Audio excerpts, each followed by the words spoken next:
Fala meus amigos, bem-vindos a mais um vídeo aqui no canal da Sport Science. E hoje a gente vai falar um pouco sobre os diferentes tipos de lesão no menisco e as diferentes cirurgias do menisco. Eu já fiz um vídeo explicando sobre a diferença entre sutura e meniscectomia, mas esse vídeo aqui é mais para mostrar para vocês por que algumas lesões de menisco elas têm indicativo de cirurgia e por que outras não. E por que algumas lesões saram sozinha e outras não. Antes de iniciar o vídeo, eu já peço para você que se inscreva no canal, deixe o seu like aqui, porque ajuda bastante o canal a crescer. O YouTube ele entende que se você deu um like e você se inscreveu no canal, esse vídeo ele é muito bom. Então, se esse vídeo se você gostou ao final, né, desse vídeo, se ele te ajudou de alguma forma, deixa o like aí, porque ajuda bastante e me motiva a continuar produzindo conteúdo aqui para o YouTube. Porque, afinal, se vocês não gostarem, eu não vou continuar fazendo, né? Não vou fazer uma coisa que a galera não está gostando. Então, se você gosta desse tipo de assunto, gosta desse conteúdo, está te ajudando, os outros vídeos também do canal, cara, deixa um like aí, não custa nada. Deixa um like e se inscrever no canal que vai me ajudar muito, beleza? Então, sem mais enrolação, vamos pro vídeo. Então, primeiro de tudo, a gente tem que entender que o menisco, ele é dividido em algumas zonas de vascularização. E isso é importante porque, a depender da zona que foi a lesão, o menisco ele tem uma capacidade maior de cicatrizar ou não, tá? Então, resumindo, o menisco ele tem 3 zonas diferentes, tá? Então ele tem a zona vermelha, que é a zona mais periférica, que ela tem mais aporte sanguíneo, tá? Então muito sangue chega naquela região, tem muita vascularização naquela região. Tem a zona vermelha-branca, que é uma zona meio que intermediária ali, tem aporte sanguíneo, mas não tanto quanto a zona vermelha-vermelha. E tem a zona branca-branca, que não tem aporte sanguíneo nenhum, ou tem baixíssimo ali aporte sanguíneo. Então, se a gente for parar para pensar, a região que mais tem capacidade de regenerar ou curar uma lesão seria a zona com mais aporte sanguíneo. E é realmente isso que acontece. Por isso que lesões na região vermelha, elas têm uma capacidade gigantesca de se curar, porque tem muito aporte sanguíneo naquela região.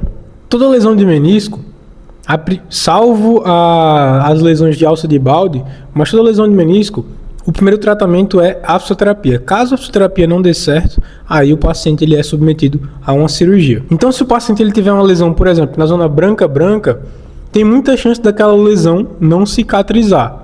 Então, o médico ele pode até tentar fazer com que o paciente vá para a fisioterapia, só que tem muita chance do paciente não cicatrizar aquela lesão e ele continuar com a lesão ali presente. Aí o que acontece? Ele tem que ir para a cirurgia, fazer uma meniscectomia naquele local, para poder dar continuidade à vida dele normal. Então, só recapitulando, lesões na zona vermelha, que é a zona mais vascularizada, ou na zona vermelha-branca, que tem vascularização, mas não tanto quanto a zona vermelha, elas têm uma alta capacidade de se regenerar sozinha, porque tem muita vascularização naquele local. Já lesões na zona branca, como não tem tanta vascularização naquele local, elas não têm essa capacidade gigantesca de se regenerar sozinha. Então, muito possivelmente, o paciente ele não vai conseguir, de forma conservadora, não cirúrgica, tratar aquela lesão e tem que ser submetido a uma cirurgia. Agora vamos entender o porquê em algumas suturas de menisco o médico ele pode liberar descarga de peso, ou seja, pisar na perna operada de forma precoce e dobrar além dos 90 graus de forma precoce também. Via de regra, nas suturas de menisco, o paciente no início ele não pode nem pisar no chão logo de cara e nem dobrar o joelho mais que 90 graus. Por quê? Cargas axiais, ou seja, o seu peso do seu corpo em cima do joelho quando você anda ali, isso acaba esmagando o menisco. Então isso pode acabar desfazendo a sutura. E a flexão além dos 90 graus também pode fazer isso. Então por isso que os médicos eles restringem, na grande maioria das vezes, eles restringem esses movimentos no início da reabilitação, para que o ambiente ele seja mais propício ali para a cicatrização do menisco. Só que o conceito que a gente utilizou na primeira parte do vídeo, das lesões ali na zona vermelha-branca, também se aplica às suturas de menisco. Então, uma sutura de menisco na região vermelha, ela tem uma capacidade muito maior de cicatrizar do que uma sutura de menisco na região vermelha-branca. porque tem mais aporte sanguíneo indo naquela região, ou seja, mais nutrientes, mais substâncias vão chegar ali naquela região para poder cicatrizar de forma mais rápida o menisco. E também o tipo de lesão vai influenciar isso. Esse é um assunto mais complexo, né? Mas que envolve outros conceitos de menisco, mas falando bem por cima, lesões radiais, elas tendem a precisar de uma proteção maior do paciente. Ele não pode pisar logo de cara no chão, nem dobrar o joelho mais de 90 graus. E lesões longitudinais, elas não precisam, teoricamente, não precisam de tanto cuidado assim, porque a carga axial nas lesões longitudinais, ela vai juntar as duas partes lesionadas do menisco, então vai ser benéfico para a sutura, ela não vai afastar. Já nas lesões radiais, ela vai afastar, então isso não é tão interessante para a sutura do menisco. Mas isso é outro assunto, envolve outros conceitos, não vou me alongar nisso nesse vídeo aqui. O que eu quero que vocês coloquem na cabeça e levem desse vídeo aqui, o aprendizado que eu quero que vocês levem, é que dentro dessas 3 zonas dos meniscos, a zona vermelha é que tem a maior capacidade de cicatrização. Então, uma lesão com tratamento não cirúrgico, tratamento conservador, ela tem mais chance de se cicatrizar caso seja na zona vermelha. Uma sutura na zona vermelha também tem mais chance de cicatrizar, ou cicatriza mais rápido do que numa zona vermelha-branca ou numa zona branca-branca, tá? E esse é um dos motivos porque em algumas lesões de menisco, o médico ele pode liberar o paciente já para pisar no chão logo direto e dobrar o joelho mais de 90 graus, porque muito provavelmente foi uma lesão pequena na zona vermelha, ou seja, tem um alto potencial de cicatrização.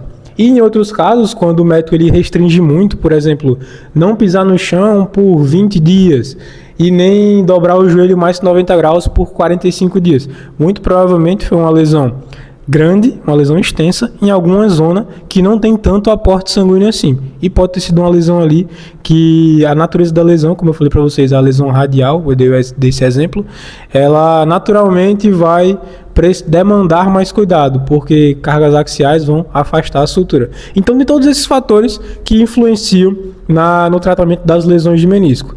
Mas o mais importante para esse vídeo aqui, que eu quero que vocês lembrem, é a questão das zonas de vascularização do menisco. Zona vermelha, alta vascularização, alto potencial de cicatrização. Zona vermelha-branca, vascularização média ali, um bom potencial de cicatrização, e zona branca-branca, baixa vascularização, baixo potencial de cicatrização. Além disso, 2 outras coisas são importantes, né? Dos 2 lados, tanto do lado do fisioterapeuta como do lado do médico.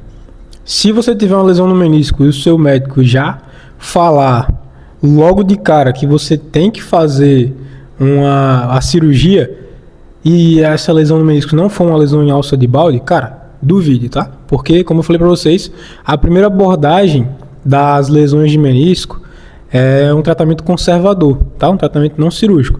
Então, qualquer outra lesão no menisco, salvo a lesão em alça de balde, ela deve ser tratada primeiramente de forma conservadora, sem cirurgia, tá? Então, vá em outro médico, peça uma segunda opinião, vai a um fisioterapeuta também especializado em joelho, converse com ele para você ver e entender que o seu caso ele não precisa de fato que a primeira abordagem seja uma abordagem cirúrgica. E agora, trazendo para o lado dos médicos, né?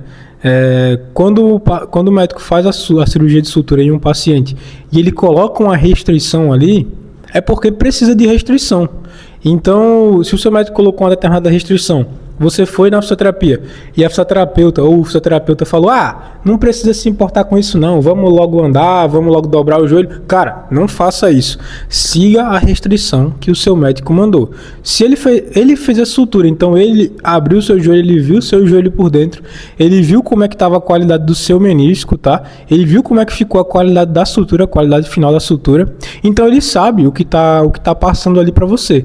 Então, se ele passou restrições grandes, vamos dizer assim, tipo não pisar no chão por tantos dias, nem dobrar o joelho por tantos dias, é porque realmente precisa daquilo. Caso contrário, tem mais chance da sua sutura desfazer. Então respeite a restrição que o seu médico passou. Eu já vi muitos casos no Instagram também, muita gente relata para mim, de pacientes que fizeram cirurgia do LCA junto com a sutura de menisco. E quando foram fazer a fisioterapia, como não era fisioterapia especializada, nada do tipo, muitas vezes era pelo SUS ou pelo plano, e o fisioterapeuta ele não sabia de fato ali como tratar de forma aprofundada aquela cirurgia do paciente, que o paciente chegou lá com a restrição do médico, né, de sutura, sem pisar no chão, dobrar o joelho só até 90 graus. E eu acredito que o fisioterapeuta ele não se atentou ao papel que o paciente levou. O fisioterapeuta não viu e pediu para o paciente fazer os exercícios normais, né, que faz na reabilitação. Só que eram os exercícios normais que fazemos na reabilitação em que o paciente não tem sutura. Ou seja, quando o paciente não tem sutura, ele já pode pisar no chão, já pode dobrar o joelho mais de 90 graus, se ele conseguir. E foi isso que o fisioterapeuta passou. Então esse paciente em questão, ele achou que o fisioterapeuta tinha lido o papel que ele entregou para ele, só que o fisioterapeuta não leu, e ele foi fazendo os exercícios ali.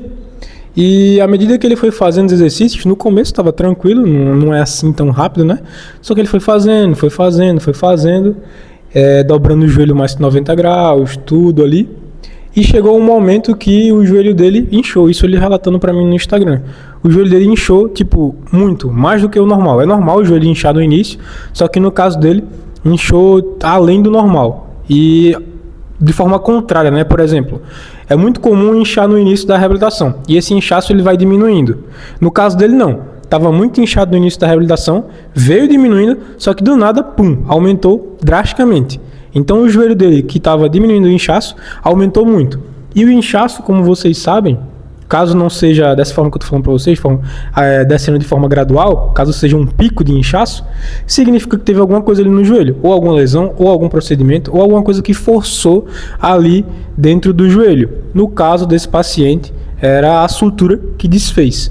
Então, por causa da negligência desse profissional que não leu o papel, não viu as restrições que eram para ele tomar cuidado ali com o paciente teve que fazer uma nova cirurgia para corrigir essa lesão. Só que dessa vez, ele infelizmente teve que fazer a meniscectomia, porque não tinha mais condições ali de fazer uma sutura no menisco. Então, um paciente que ele ia ter o seu menisco preservado, ele ia ter menos chance de ter artrose, ia ter uma reabilitação ali mais cuidadosa no início, só que no longo prazo ia ser mais benéfico para ele, por causa da sutura, que ia preservar o menisco ali.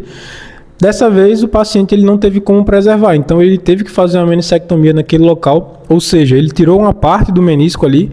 Então, isso por si só já deixa o paciente com uma chance maior de desenvolver artrose, né? Então, ele ia ter um excelente, vamos dizer assim, ia ter um excelente retorno no longo prazo, né? Porque ele ia preservar o menisco dele. Só que ao invés disso ele não teve. Ele fez a meniscectomia, que não preserva o menisco, ela só tira a parte lesionada ali. Então a chance dele de ter artrose vai ser muito maior. Isso tudo por causa da negligência de um fisioterapeuta. Então por isso que eu falo, se o seu médico passou a restrição, cara, siga a restrição que ele passou. É melhor pecar pelo excesso de cuidado. Então é isso, pessoal, espero que tenham gostado desse vídeo, um vídeo mais, vamos dizer assim, mais técnico, né? Sobre lesões do menisco, zonas de vascularização do menisco, entrando mais um pouquinho no assunto de sutura, meniscectomia. E é isso. Se você gostou, deixa o like, se inscreva no canal, ajuda muito aqui. E é isso, até a próxima, valeu!